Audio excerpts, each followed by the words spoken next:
Good evening and welcome to Sports Federation TV. My name is Alton Davis. I'm your host. As you know, the show is about what makes sport happen in the Western Cape and also within the borders of South Africa. We talk a whole range of different sports, from cycling to softball to kickboxing, which are our three codes of sport this evening, to club adjust, to boxing, to any one of the 73 codes of sport registered by SASCOC. The aim of the show is to promote what people do within sport in the Western Cape, and broadly to promote you sitting on the couch to get up and do some physical activity. Tonight's show we chat to Clint Hendricks, the now champion of the Cape Town Cycle Tour. We'll chat to Noor Nasiruddin of softball, and we chat to the folk of kickboxing, and we'll explore all these different codes of sport, what it is, how it happens, and we'll have some fun with some of them. Tonight's show starts off with Clint. Mr. Hendricks, are you well? Yeah, thanks for having me on the show. Good to have you. We'll explore your big title that you've just won this weekend, but before we get to that, you started out cycling, a young guy out in Paarl. Tell us a bit about what that was like. Yeah, I started out riding first on a BMX, and then my stepdad was riding. He was doing a bit of track cycling, and I asked him if I can do try the sport out, see how I can do, because we were just doing the BMX around on the road. We used to race from lamppost to lamppost. And then he said, cool, we'll give it a try, we'll give it a shot, see what you can do. And then I joined Radsport Cycling Academy now. And then I remember I was training, before my first race, I was training so much. I had this coach, local coach, Ulrich Coulson. He was helping me a lot on the track. And then my stepdad was helping me on the road. I remember I was 14 years old. And we went out for 120k, 140k ride. And I would come back broken, just no eat, just go sleep straight afterwards. Yeah, so it all started there and locally in Paarl on the track. And then, yeah, my first race, I remember it was I think it was around a farm. It was called Malan's Place or something like that. And then we were racing, and then there was a few attacks going, and then I just remember this holding the wheel, looking down on the road, and just holding the wheel in front of me. I came second, but I remember crossing the line, and I just passed out, like blacked out there, lying on the ground. Exhausted, yeah. And I was like, okay, I'm not too bad at this. I'm gonna keep going. Maybe my next race I can win. So that's where it all started. Yeah. What was that experience like, winning your first race? My first experience winning my first race, I would say it was like, we were friends riding, so it was, beating your friends, and that was it was a competitive rival we had amongst each other. So my first race, it was pretty exciting, winning, just the thrill of like, I had one up on the guys, you know, and then for me that was the feeling of that. I wanted that all the time, you know. And then I trained hard every time, and then from local Bolland champs, which they call Winelands now, to Western Province, to national champions, winning it. Yeah, it's not a better feeling than winning. I think all the hard work that you put in pays off, so it's not a better feeling than that. We'll explore that in a bit. I mean, you mentioned a guy like Ulrich Coulson, who's most people who's involved in cycling in South Africa will know Ulrich. I mean, he coaches people like Ernst van Dijk and a range of other people. He knows his stuff. What's he like as a coach? He won the Western Cape Coach of the Year 3 years in a row now. What's it like? He's a special guy. He's a coach, a friend. He's more than just a coach. You know, he's actually a mentor in life as well. He doesn't tell you just to ride your bike and just to focus on cycling. He would be true to you and tell you just like how it is, you know. You can't ride your bike forever, so you need to go do something afterwards. You need to go have an education, you know. So also with your cycling, he will tell you if you're not riding so well. He will tell you straight, no, this is not on. You need to listen to me. This is not how you do it. I've been there, I've done that. So he's pretty forward guy, and then I think easy to work with. If you listen to him, like everything will fall into place. So yeah, it's a great guy. I mean, part of the Radsport squad was a whole range of people that I'm sure you're still friends with when you go back to Paarl. Yeah. Do you still ride with him? Yeah, I do ride with the locals, like Brendan Christians or Reginald. There's most of the guys have stopped cycling now, so whatever maybe the younger lighties, I'll go train with them if they're keen or want to come ride with. But nowadays also they don't want to always do the hard work, So I have to go every day, even if it's raining, hot, cold. I still have to go do it. They would come for a week, and then the next week you don't see them anymore. But yeah, I still go ride with the locals. I mean, riding with the locals is one thing. Do you spend, often people say, do you spend time with the guys? Do you chat to them? Do they see you as a role model? I think so. I hope so. So I do spend time with the guys. I do go back to the club. We do have prize together. We have club functions we I would go to if they invite me to. So I definitely do still go back where I grew up, even or if it means go back to the Cape Flats. If I still go back there, to the family and friends and all that. So yeah. If you've just tuned in, we're chatting to Clint Hendricks, the young man who has just won the title of the winner of the Cape Town Cycle Tour. And we'll explore that in a bit. We're just chatting a bit about his cycling career and how it's brought him to where he is now, to winning the big event on Sunday. Clint, I mean, you speak a lot about Paul with great affection because that's where you grew up and that's where you learned the trade. How much time did you put in to get to where you are now? I mean, I'm sure you can't tell me how many hours. Hours, yeah, it's. But how did you balance from going from school into transitioning into adolescence and adulthood? I think at first it was hard. At first it was hard to get that balance right between training, schoolwork, homework, because I would train so hard and then I would go to school and I sometimes would fall asleep from training and being so tired. So, but I managed to get it all the way through. And then one thing I did do though was in my matric year, I actually stopped because then the work just got too much. So I had to. It was either pass my matric or just riding, and So for me, I had to make a choice, and then I stopped riding for a few months. I complete my matric. I passed successfully with the diploma and all that. So.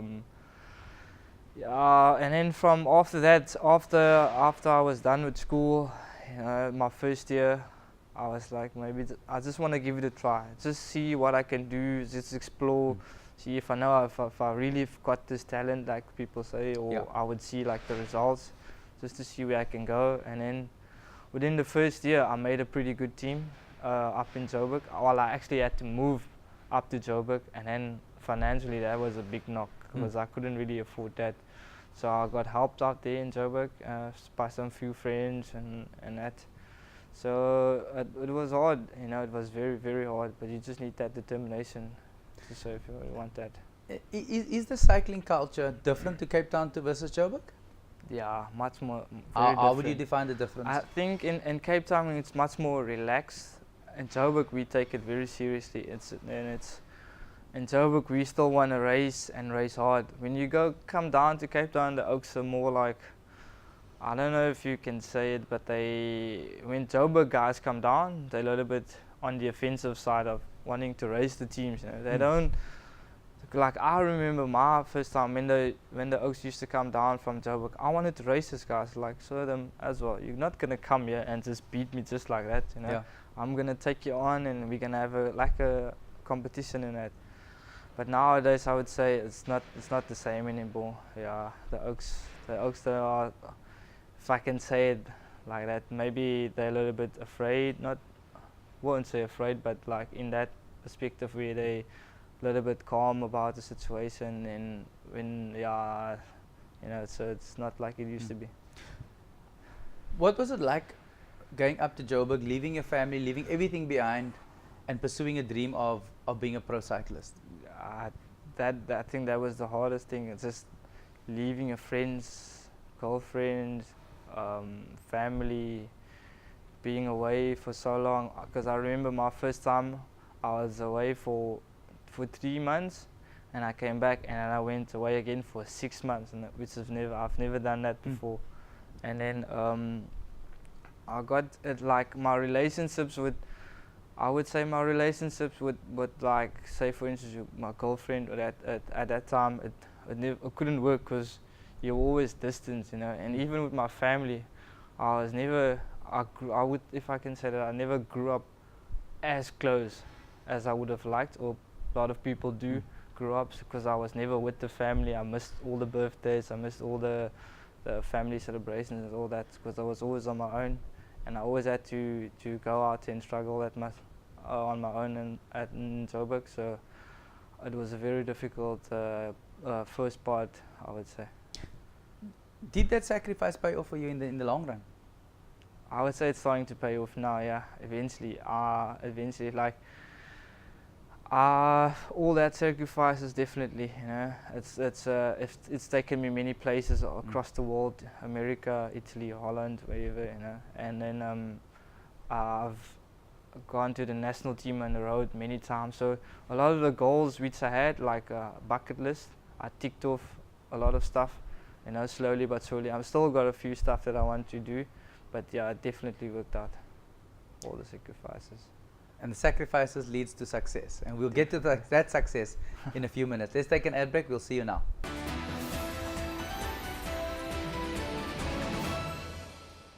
Welcome back to Sports Federation TV. If you've just tuned in, we're chatting to the champion of Sunday Pass Cape Town Cycle Tour, Mr. Clint Hendricks, who I'm sure was a dream for you many years ago, Clint.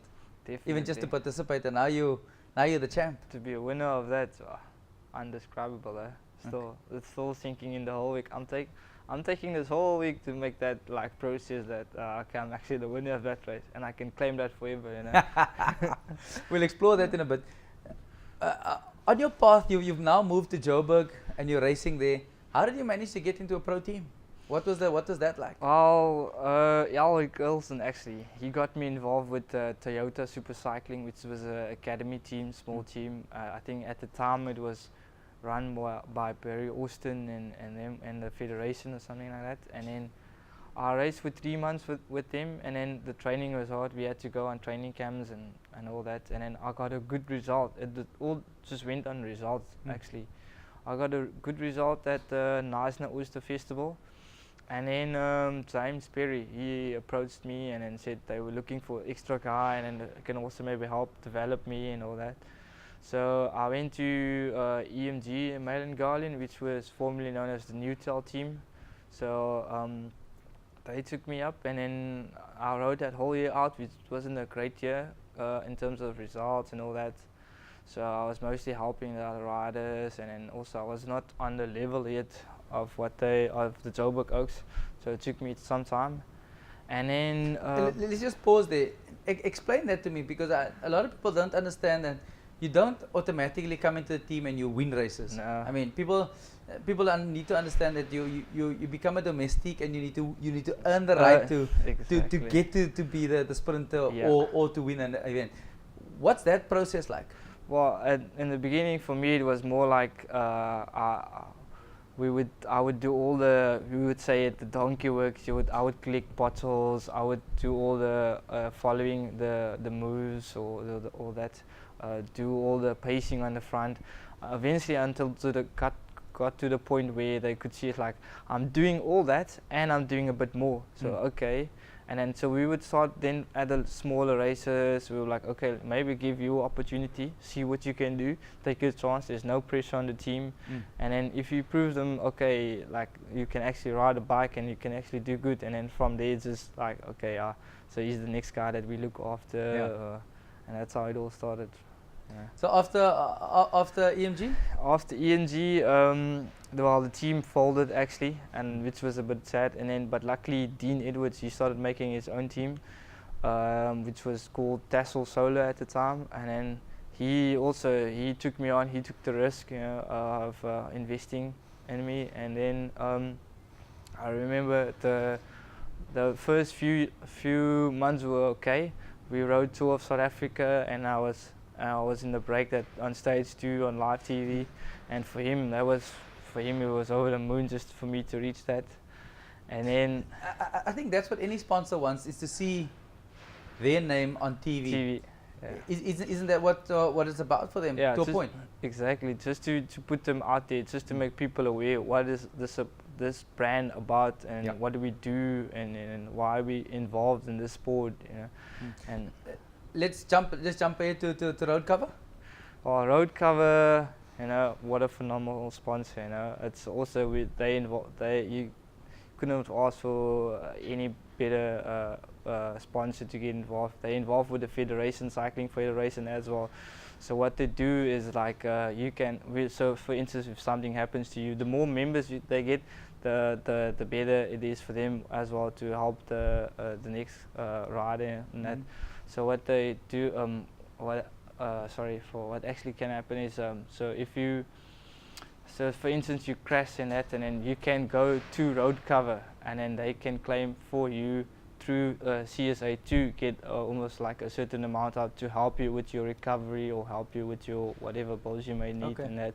So it's almost like, it's not the insurance, but it's almost like the similar type of I would say setup like that. So yeah, they're also involved with insurance companies, with the cars. If you buy a car, you can also take road cover out and that as well. So yeah, that's what they're all about. What was it like, the preparation building up into Sunday's big event?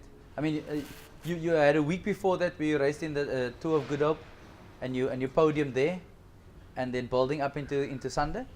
Yeah, the Tour of Good Hope was a hard tour. It was lots of climbing and that. So the Sunday's event was always in the back of my mind. So it was kind of racing the tour, and be like, how hard am I gonna race the tour? If I'm not gonna I have to race the tour at a certain percentage where I will still be good on Sunday. Yeah. So it's like and then I ended up in the position where I could win the points jersey. So I was in a difficult pickle where, you know, some oaks get to relax, like your Hoffman and the Butlers and all that, sprinters. And I had to race still until the last day for that jersey, you know. And I went all out, you know. It's like, why not take it? I'm there now, so take the opportunity, see what I can get out of it, and don't just leave with nothing, you know. So leave with a good effort, and then see what happens. So I would say the tour was the perfect preparation for the August. You won't get anything better than that. Like before the tour, obviously we did hard training in that. The team, we would go once a week to the track. We do some lead outs, we do some efforts, intervals there on the track, just to get the bond of the team, feel, you know, exactly how long certain teammates can pull for, how hard they can pull, you know. You can rely on this guy for that, and that's the situation, you know. So what was it like on Sunday? Take us through Sunday. Sunday. Yeah, I mean, you started just as the sun rose. You have this big hype. Everybody takes off from the Civic Centre. Sunday was tense. It was the day before. It was so intense. I remember sending my Nick White, one of the team bosses, a message telling him, Nick, I don't know if I'm feeling so nervous. And then he was like, don't worry about it. Don't think about the race. You know what? Go on to social media, log out of Twitter, log out of Facebook. Don't worry about any of the social media tweets and all that. Just enjoy the dinner with the team and just relax, you know. I did that, and I started having fun, and I forgot about the race. And then you woke up and like, yeah, this is the day, you know, this is the day. And any team wants to win the August, you know. And then there was pressure on us and myself personally as well to want to be good, if not win, to at least be on the top 3 of that podium. So we went out, we rode with our bikes to the start. We looked at the finish one last time just to make sure we looked at the markers, checked I have to start my sprint and all that. And then we went to the start line. I remember everyone was lining up and I was still on my own. I was just zoning out, riding up and down on my own, just trying to clear my head, you know, talking to myself, convince myself I can do good. And then I went to the start line and it all started. And then as soon as we started, I felt like, okay, I'm feeling really good here, you know. I'm feeling super good. And then we went to we went up the first bridge and I was like, I've got the legs today, so whatever happens, I think I can get something out of this. And I knew from that moment I was confident in either situation, whatever the scenario might be, I'm going to get something out of it. So yeah. If you just tuned in, as you can see, there's a picture of Clint winning on Sunday, and we're busy chatting to Clint about his victory and how he felt on Sunday on the Cape Town Cycle Tour. Carry on, Clint. I mean, take us through some of the breaks and all of those kinds of things. So the racing in the beginning was a little bit, there was a few attacks, and then there was a big crash in the first 20 k's or so. I lost a teammate there, Stewart's with Fitzpatrick, so we were down from 6 riders to 5 riders. And then it started slowing down a bit. Alcom started controlling the race, so I put one rider to help Azar Morne van Heeren, just to help nullify the race so that the attack settles down, because there was also a block headwind, and I didn't want to spend too much energy for following all the moves in that. So yeah, we were riding, it was a block headwind, so the racing started getting slowed down. It was a little bit boring and all that, and then once we started hitting, I think, Misty Cliffs, then the racing started up again. I think it was James Reed. He started with a big attack and it split up there, but it came back afterwards, and it was a little bit tension, like calm before the storm, before Chappies. And then on Chappies, it was just dimension data. They just ripped it up there. It went into pieces up there, and I had the legs to stay right up in front, like third wheel the whole way. And then over the top, my lead-out man, he wasn't really feeling well, so I lost him on that climb. And then also, just at the bottom of the climb, I had another teammate, Gustav Passon, puncturing. So we were down to 2 men. So we went over the top, and then yeah, you just see, I looked around me and I just saw black dimension data riders, and they were attacking, and I had no one to. And then yeah, we had no one, and then we went over the top, and then one teammate came back, Kent Main. Oh, that guy saved my life. He saved my life. So I told him just to control for me, you know. Yeah. So we went down Chapman's Peak. He was pacing for me, and then up over Sekerbossie, the mountain biker starting attacking again, Didata, and then it just went again. I think we were like 12 or 15 riders going over the top, and then Didata as well. They had one guy on their own in the front, and I put Kent up in front just to control it, and she just the last 15 kilometers. So every time I remember the motorbike was coming next to him and in front of him, I just told him, you can go more, go a little bit deeper. It's like just kick on the bike, just try to get some slipstream there, you know. And then yeah, he buried himself the whole way for me. You know? It made the race also a little bit calmer for me. So I can also save a lot for my sprint at the end. And then in the last 600 meters, I remember I was fighting for wheels, and I was behind Nolan, and then I think there was like maybe 5 guys in front of us or around us, and then I was on the left hand side and the barriers were coming up, and I remember I poked my egg out, and I was like, I can't stay here. If I stay here, it's either I'm gonna go left and I'm gonna be out in the wrong side of the roads and be on the wrong side of the barriers, or I have to brake a little bit and just move slots in a little bit. So I did that, and then as I think like 2 railings in or something, and then the sprint started. The oaks were opening up, and now I was waiting. I couldn't sprint because I screamed at Nolan to go. And then they were going, but I was like, I can't do my sprint. I was blocked in, you know. Yeah. And then as soon as the gap opened up on the right hand side for me, I took it. I picked my way through the riders there, and I went all the way from the left hand side to the right hand side of the road, and I just went, you know, it was like every pedal stroke I just felt me going forward, going past the oaks, and then I went.